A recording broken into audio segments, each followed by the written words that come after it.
didn't know how many laws I was breaking, but I knew faking your own death in public has to break at least a few laws.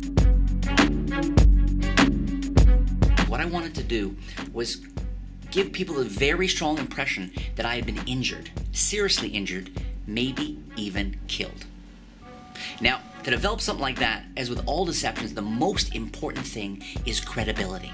I need people to believe, and I need to give them as much information and as much reason to believe that what they think happened did in fact happen. So, you start back at research. The first thought I had was, okay, what are the most common ways that people are killed by things? What are the most common ways? And so I found a list of the most common ways, and one of the ways, of course, is poisoning. But I thought, well, poisoning, I could create the deception of me being poisoned, maybe a little makeup, some acting, some coughing, maybe some vomiting, something like that. But then someone might try to save me, and it can take a long time. Another way that happens to people is suffocation, but I wasn't quite sure how to create that. Falling from a height, I thought, well, what about fall? But that would need a pretty sophisticated mannequin, and the whole question, it's not just about creating deceptions, it's about making sure people notice them, people see them, you have to engage people. So I went through all these different ways until I realized there was a way that's visual, sudden, and that actually people don't have a lot of common knowledge about, even though it happens quite regularly, and that is electrocution. I decided on a handheld debit machine. You also do,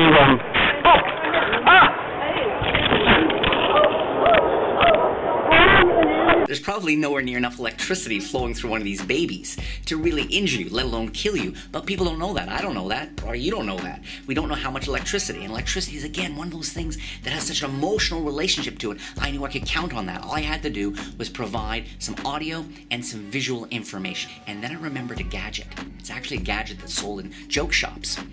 And it's a cool gadget because it's small, and you wind it up, and when you wind it up enough, and you just, with a push of a button, a nice big stream of sparks comes shooting out with a nice sound. Now here's the other thing. I have no clue. If you get electrocuted, do you make noise? I don't know. I got no idea. But I knew I was going to add that in anyways. Using a debit machine raised another kind of interesting thing because, again, I had to make sure that as many people were watching, particularly sort of the ground zero point of a deception is whoever's nearest you. The nearest person who experiences it is sort of the antenna, sends out the feeling and the thought, the vibe of what's just happened. So I wanted to make sure the cashier directly across from me was going to be looking at me when this happened. However, with a debit machine, they're actually trained to look away. People are trained to look away. So how was I going to use the debit machine to make sure that the woman or man was watching me? And so I decided what I would do is ask, mid doing the PIN number, I would ask and pull their attention back to me by asking, do you do cash back? Asking if they're able to give cash back on my debit card. I went in, I was pretty nervous because I didn't know where this was going, and I knew this much. This much I knew for sure, that I was breaking a law. I didn't know how many laws I was breaking, but I knew faking your own death in public has to break at least a few laws. So I went in, and I walked inside and was kind of excited and a little, unsure to see so many people. There was even a long lineup just to get up there, so I knew a lot of people were going to be involved in this deception. And finally, it was my turn. Can I help you down here, please? Sure.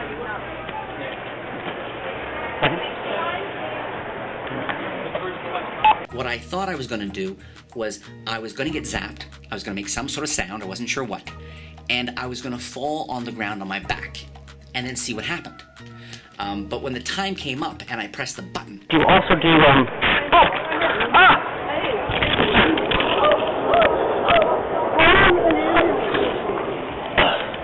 You could feel it change everything in the space. I mean, anybody within 100 feet heard me and everyone else respond. I slowly got up, spoke to a few people, sort of what happened, looked dazed, and I left. And I heard later from one of my sort of hidden Confederates in the space with the second camera, I heard that within less than a minute, 3 managers had come to the front of the store, and about 2 minutes later, 6 security people showed up.